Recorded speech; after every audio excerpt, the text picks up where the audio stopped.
All right. Hi, Mike. Hi, Kim. How are you? Doing well. How are you? Well, Good. Thank you so much for joining me on this second edition of Smarter Sessions. Really excited today to do some vibe coding with you guys and kind of see how we've been using AI across various teams and functions here at SmarterX, and super excited to just dive into it. cool. Sounds good. All right. Mike, do you want to start us off? Yeah, I can start us off. Let me share here.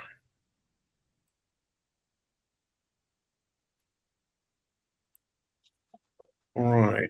Is everyone able to see? Yes. Yep.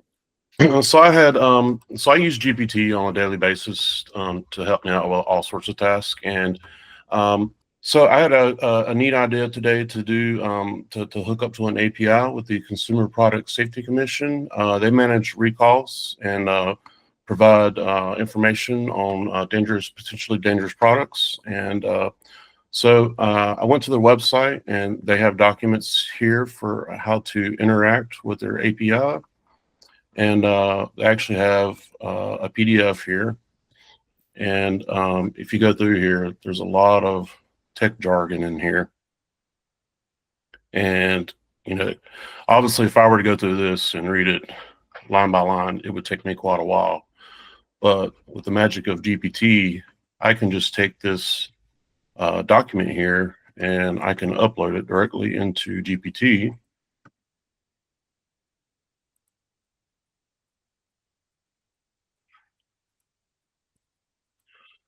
And then I can just give a little preface of what I want to do.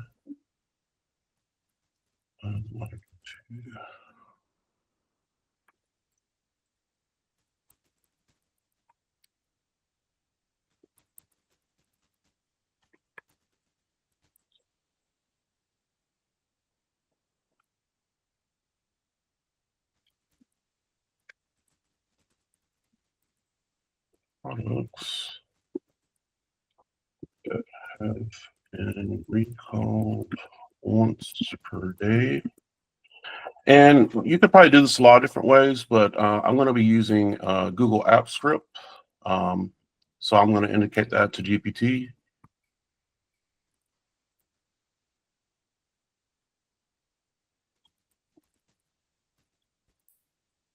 And also,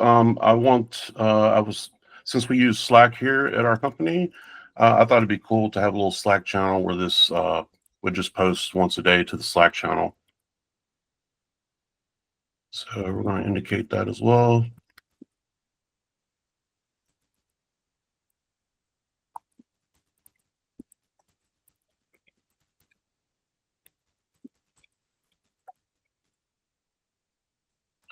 And so GPT is going to scan the document here, and then it's going to give me some ideas.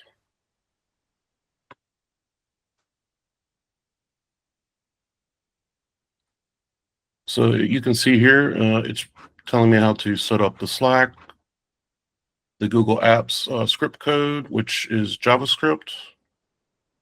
And I have personally never coded with JavaScript, so this would have taken me quite a while to do manually. So what we'll do is we'll go to Google Apps Script. We're going to create a new project. We're going to call this recall announcer.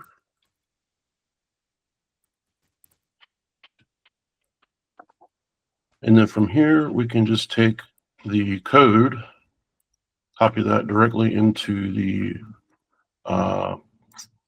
editor for the recall announcer.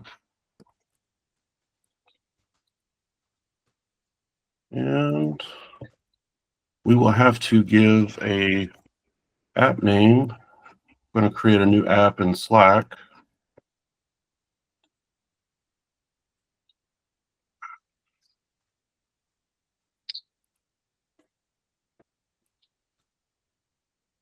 We're going to call this one, we're going to create this from scratch. We're going to call this recall announcer. And we're going to use our workspace here at SmarterX. So we're going to enable this. And GPT does explain how to do this. And if you're unsure how to do this, you can just ask GPT and it will give you precise information exactly how to set this up. We can even show an example. Would I set this up in Google Apps Scripts? And I should mention I'm using 04 Mini High. I've found that it's pretty quick and it's great at coding. So I would recommend using this model if you're going to do any coding. So you can see here it tells you to go create a new project, and then we're going to add a new property to this project. So that is over here. Let's see here.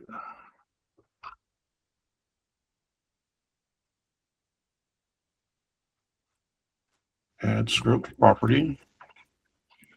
And basically this is going to provide our Slack webhook. So we'll go back over to Slack. We're going to add a new webhook. And it's going to ask which channel we would like to include this in. And I have a sandbox channel that I use for testing. So now we have our webhook. So we'll copy the URL.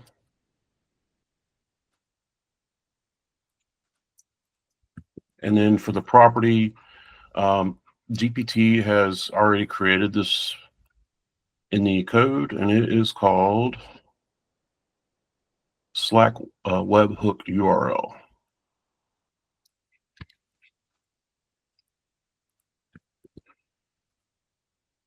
We're going to save this. Now we're going to go back to our editor. And we want to save this as well.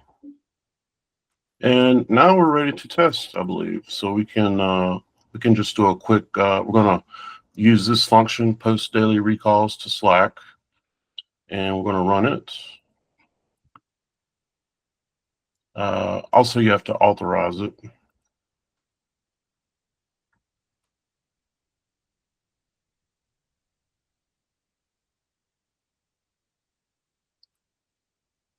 Continue.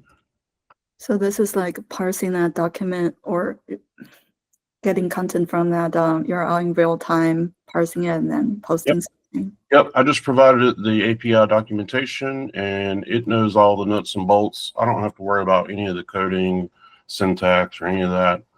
It's just doing all the heavy lifting for me. So we're going to run this. And we can see execution started and completed. But if we notice in our sandbox channel, you can see we've added the integration here, but we don't have any information here. So what we can say to GPT at this point is, you can say, okay, the test ran successfully.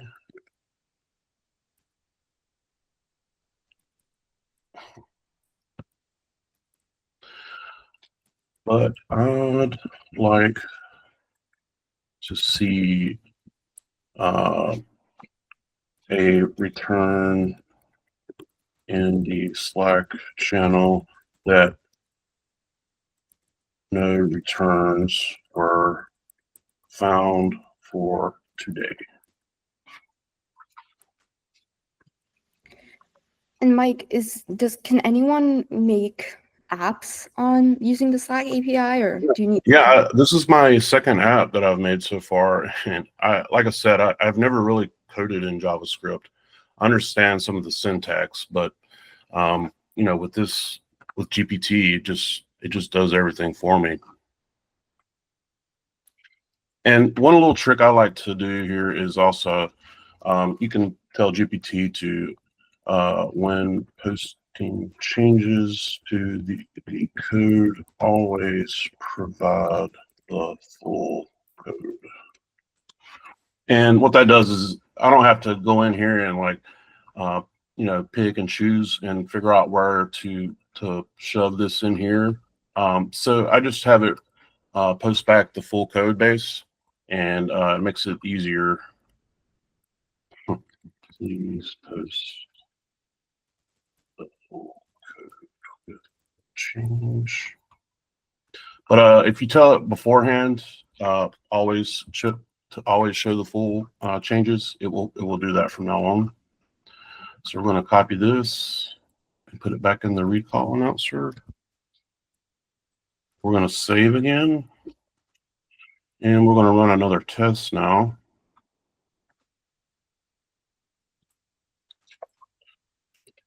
So we can see here, this is today when we added the recall announcer app when we created it. And then the first test, there was no output here.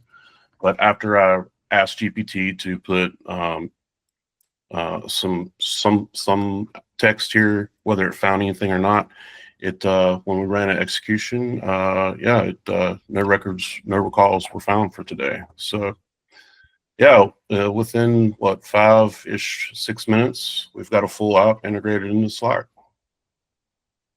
Awesome. I love this app personally. I'm always paranoid about food recalls, so Yep. I'm excited for this one. Yeah, so basically, the sky's the limit.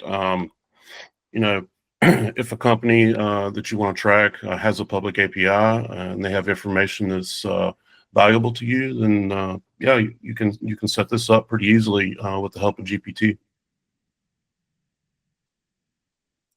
Awesome. All right, Kim, let's do some Cool. more coding. All right. I think let me start by sharing my screen. I'll make sure to share the entire one. It's always tricky with Google Meets. Can you see a Google Sheet? Yep. Okay, great. So what I wanted to do today, maybe this is a bit ambitious, is to build a UI tool. For some context, I've been doing some A/B testing for the new contenders, if you will, of our WebRec data pipeline. So what this does is it starts with a SERP tool. It searches Google pages and find the most relevant results. And then we have a downloader to download the relevant text content, and then the parser leveraging LLM to parse out the results we're interested in. For this example, I'm testing ingredients list because sometimes we simply do not have access to those. So I already did a round of testing with 1,000 products, and these are my initial test results. But with the intermediate steps and a lot of output files in between, it's hard for a user to visualize what exactly is happening. So I thought it would be cool to build a UI tool to show them exactly with one product, how long does each step take, how much it is, and how good is the quality. So here I prepared a starter prompt for Replit, which is the tool I want to use today to build this POC. I wrote this with all the context and with the help with the GPT, and I prepared a kind of like a starter kit containing all these content, like my POC code with the search tool, the two downloaders, parsers, and some shared functions and requirements telling it what dependencies are used, and a README basically containing all this. I created this upfront because I needed to set some environment variables. I didn't want to waste your time watching me do that. So with this, I think I'll upload that starter kit I put together and then see how this goes. I think I put it here.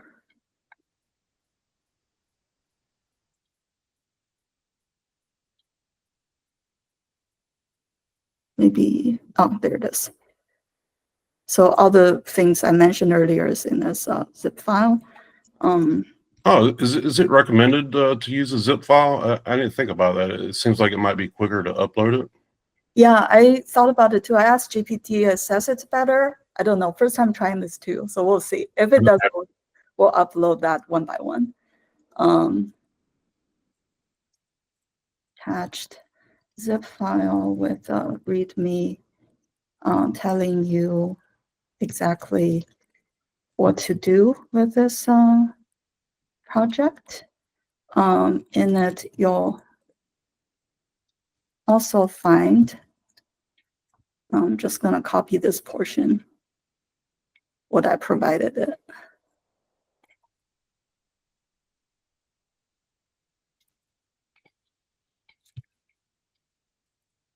Ask me for clarifications if you need any before we start. Let's see what it does. If this takes too long, oh yeah, like Mike suggested, upload one by one. So for those who are not too familiar with, let's see what it says first. You can see you've attached this, and let me make the font a little larger. Can you see this okay? Yep. Okay, so I'm able to read content. Oh, okay, GPT lied. Okay, let me upload one by one. All content is attached as individual files. README contains instruction and other files. The PLC code. Let's try this again.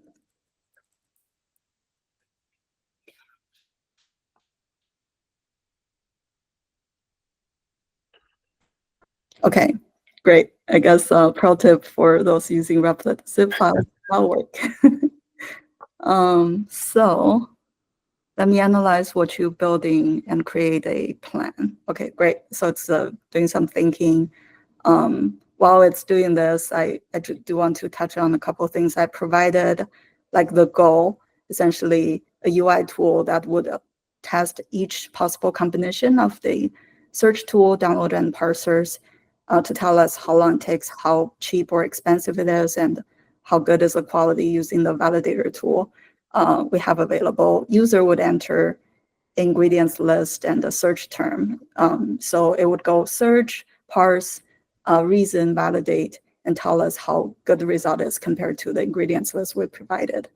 I did give it some general rules, like if you're unsure about something, ask me, because I'm sure if you played with Replit, it sometimes makes crazy assumptions. So we want to make sure it only act after confirming the assumption is true. Okay, so with that, it says, based on README, it understands the goal, and this is the plan. Okay, so this UI just tells us how it's going to do this, and later there's some, I guess, suggested improvements. I'm just gonna approve and see what it does. Now, do you know what model Replit is using here? Model, I'm not quite sure, but their agents, I think you can choose like what they use. I'm guessing cloud, but I'm not sure. Yeah. I haven't had a chance to use Replit yet. Yeah, it's a pretty cool, but it does get frustrating. I know we're trying to promote vibe coding, but it does get to a point where it's too much. I just download what it's built and start over, like it had happened before. But it's great for UI. Okay. Like, especially something quick, because I don't really have much experience with React or JavaScript either. It would take me, like to your point, Mike, forever to build this, right? If it's this like one-off thing, I think Replit is perfect for it. Yeah, I also think Replit it's great because you can, I think, like just give it smarterx.com and be like, hey, make the UI look like this. And it does that really well. But it is also one of the things where it's a challenge in how good you are at prompt engineering. And like the more detailed, you know what I mean? You really have to hone in on that. But that really determines your results, which is what I think makes it difficult. Yeah, agreed. It's like kind of like a black box. what it's doing behind the scenes is kind of hard to see. Yeah, exactly. Okay, seems like it did something. Do you want me to share again? Yeah, Check let's it. see. I wonder if it took shortcuts. We'll see. So can you see my Replit page? Yep. Yeah. So while we were talking, I didn't give it any further prompts other than what you saw. So it went through several iterations already. So each step it was thinking and doing stuff. And it kind of fixed a few bugs. And I'm a little worried about this line here. Where was it?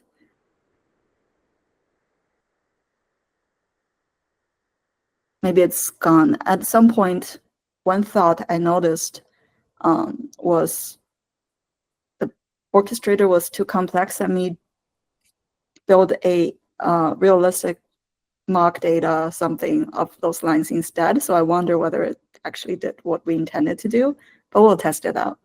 So this is a update of what it had accomplished, which is basically what we asked for in that README. So let's just test this real quick. As a user, I'll provide search term and ingredients list. Let me move this real quick. Oh, I can't. Sorry, I cannot see if there's a button below. Okay, there it is. Okay. I have a test tab here. I'm gonna, with some examples, I'm gonna create or enter one search term, which is the product name, and what we think the correct answer is, which is something we're validating against, and then run. So there are 8 combinations which make sense because we're testing 2 SERP, 2 ground, a downloader, and 2 parser. And it tells us how much it costs and everything. I'll 100% tells you this UI does what I intended for it to do, but I'm dubious whether it's making a real call because it's too fast. Okay, so I think for the sake of demoing purpose, I'll just continue work and tweak until it does what I want it to do, which is to use real data to give user real-time analysis. But that's just an example of like how I would use this tool to build something that I can communicate test results with my team or a broader audience, so we can kind of validate different options we want to plug in our pipeline. Very cool. Yeah, I would want to keep working until it's done and then show you the real app results, but it will take too long, so I'll spare you from the agony. Yeah, that's still awesome though. Within 10 minutes, you at least have that, which is essentially, like you said, the UI you wanted, and then you just gotta kind of go back and instruct it to make sure it's hitting the API. Yeah, it's actually really amazing when you think about it. Within 10 minutes, she's got a full running front end, which is amazing. Yeah. Okay, so I'll just share something real quick. So I use a bunch of AI tools. I use, ChatGPT. I use Replit. But I think it's been really interesting to kind of see all of the other tools that other companies that aren't necessarily AI companies have built out. So one that I kind of wanted to try today, which I haven't tried, but I use Canva a lot, and I know a lot of other marketers do. And Canva has their own AI tool. I don't love, having image generation create actual designs because I don't think it's at the point where it's, the best at that yet. But I do think text generation is really good. So I'm curious to see what this is like because my perception is that when you use Canva AI to draft a doc, it'll actually put it in the formatting. So rather than having to copy and paste it from ChatGPT, it'll make it directly on there, and it'll save you some time so you can edit directly on there. So I was thinking, let's do and write an analysis on retail trends within the past few months, which is very vague, but let's just see what we get. And I think when you do this, you can tell it like design, oh, like I want it to be this color or this font, things of that sort. But I kind of want to see what's the minimal amount of information I can give it and what I can get. So it created this pretty quickly.